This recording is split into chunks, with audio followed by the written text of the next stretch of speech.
So we'll now have Ambassador Pankaj Saran talking to us about the analysis of Bandar, Abbas, Chabahar, and Gwadar. All of them have problems, but I'm sure he will enlighten us more on them. Thank you.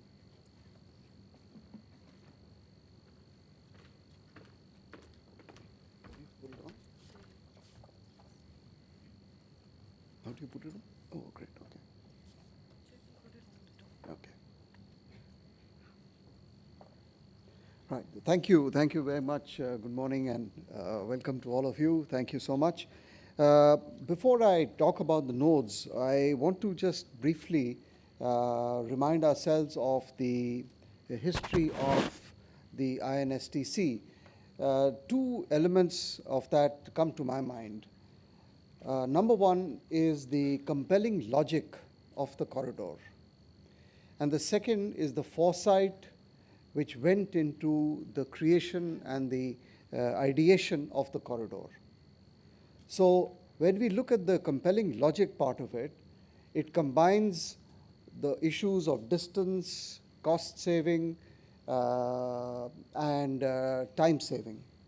When we look at the foresight, we have to remember that the idea of the corridor and the corridor council itself was created in 2000. I mean, this is 23 years ago. And it was created by three countries, India, Russia, and Iran. This was well before the birth of the BRI or the salience of connectivity in global international politics. So there is a lot to be said about those people, our predecessors, who actually thought of this corridor at that time. So the question to ask ourselves today in this current generation as we sit and try to analyze the corridor is the record of these 23 years, and have we fulfilled the vision that was set by the founders of the INSTC? And I would say that the record is extremely mixed. And this answers to many of the questions and points that were raised earlier, including by Admiral Chauhan, about how a good idea does not necessarily translate into good practice. And there are many, many reasons for this. Many sets of planners, policymakers have struggled to make this corridor the kind of success that everyone had hoped it to be. But yet, we have a situation today where the progress is less than satisfactory. I would say that when we look at the corridor and the nodes, we can divide the issues basically between two clusters. One is the whole cluster of the strategic, political, security aspects, which influence decisions. And the second is the techno-economic commercial cluster. And we want to see whether the two coincide with each other or they take away from each other. In the sense, are they complementing each other, or are they, in a sense, reducing the effectiveness of either of the two clusters? Now, the second point I want to make is, today when we talk about Gwadar, Chabahar, and Bandar Abbas, a lot of this discussion today is post facto. The decisions have been taken, the money is being spent, international agreements have been signed. So what is the purpose of the discussion? Are we trying to then look back and ask ourselves whether the decisions we took were right or wrong? Are we trying to say that we should either amend or roll back or modify the kind of resources that we have deployed? But maybe more importantly, what we should do is to have an honest assessment of the relative strengths and weaknesses of, let's say, these three nodes. I would only say that these three nodes form an important but yet a very, very small component of the entire corridor. They do not represent the entire corridor. If we were to discuss the entire corridor, it would be a very time-consuming and a very long process. But for the sake of this discussion, let me begin by a few observations about how we can compare these three ports. From a historical perspective, Bandar Abbas was always the first choice and was the first choice in the plan that was crafted in 2000. And the reason why Bandar Abbas was chosen is well known. It has a lot of literature exists on why Bandar Abbas was chosen. It was only much later, let's say in the mid-2000s or around 2007, when the port of Chabahar came into prominence in Indian thinking. And the reasons for that also are well known. When it comes to Gwadar, I would say, as far as an Indian is concerned, from an Indian point of view, this is a theoretical discussion, because for the obvious reason that Gwadar is not available to us. So I think it would be better for me to focus more on the relative advantages of Chabahar and Bandar Abbas. Now, when we look at, and both actually are located in Iran. So the first lesson for us when we look at the corridor, and if we want the corridor to succeed, is the importance of Iran in this puzzle. And a lot of it depends upon how Iran responds and how much it is committed to the success of this corridor. So when we look at, say, for example, the strategic aspects, clearly this is one example where the strategic overhang of an excellent, otherwise excellent economic project has been so heavy that to the point that it has actually delayed, if not stymied, the idea itself. For example, one of the biggest casualties of the corridor has arisen from US sanctions on Iran. And as a result of which, we have not been able to make progress on the corridor for years on end. And this position has got worse today because of other strategic and political disputes neighboring or in the vicinity of the corridor. Let's say, for example, the Armenia-Azerbaijan conflict or the Ukraine conflict, which are more related to the upper reaches of the corridor, which make the whole region turbulent and unstable. So political instability, military conflict, geopolitical situations arising from the US-Iran confrontation have all cast their shadow on the corridor.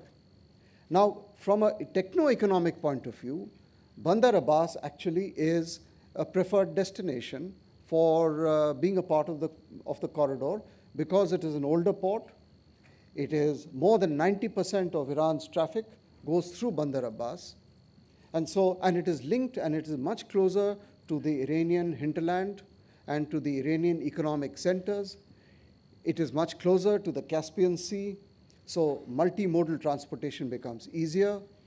So from all the economic points of view, you would argue that Bandar Abbas is the preferred port.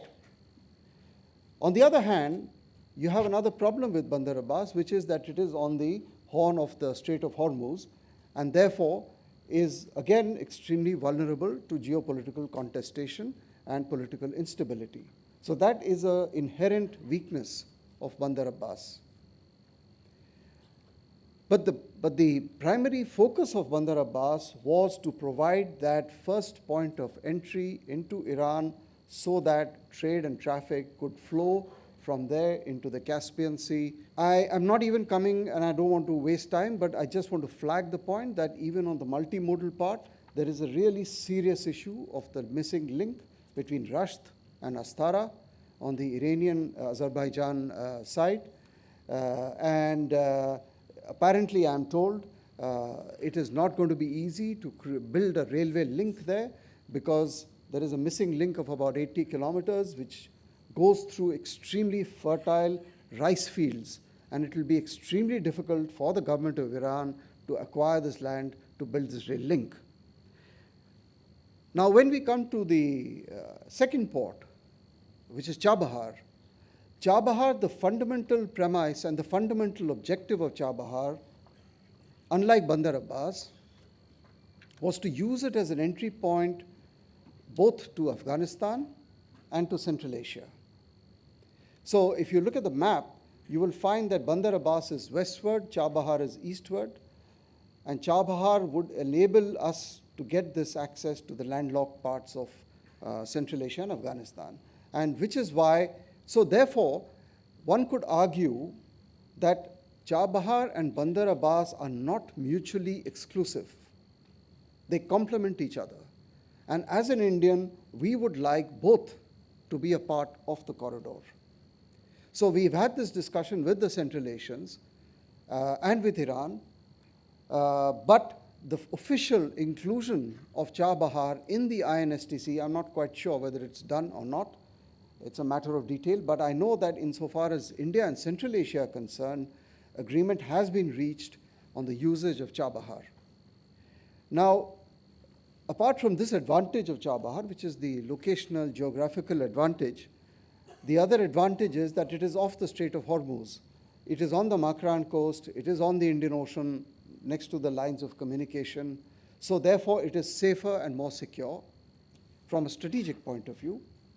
But a little downside of the Chabahar is that it is located in the Sistan, Baluchistan area of Iran, which is highly underdeveloped, and it is not backed up by a strong economic center in the hinterland.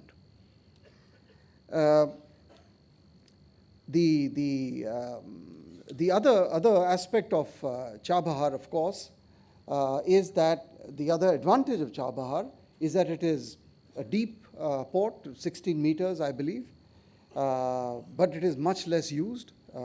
As I said, more than 90% of the traffic is in Bandar Abbas, not in Chabahar. But it is critical for our connectivity to Afghanistan and Central Asia, and we have begun to use this. Now, when we look at the base of the usage of Bandar Abbas and Chabahar within the context of the corridor, what we find is that despite all the difficulties of Chabahar, we have actually made much greater progress in Chabahar than we have in Bandar Abbas.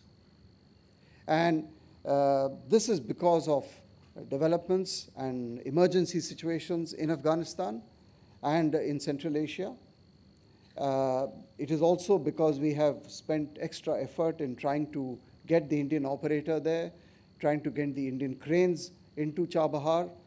But there are problems, there are economic problems, there are political problems. Again, progress has not been as good as we would have liked it to be. So this is basically where we are today with both respect to Chabahar and Bandar Abbas. How we go forward in the future effectively depends on two elements.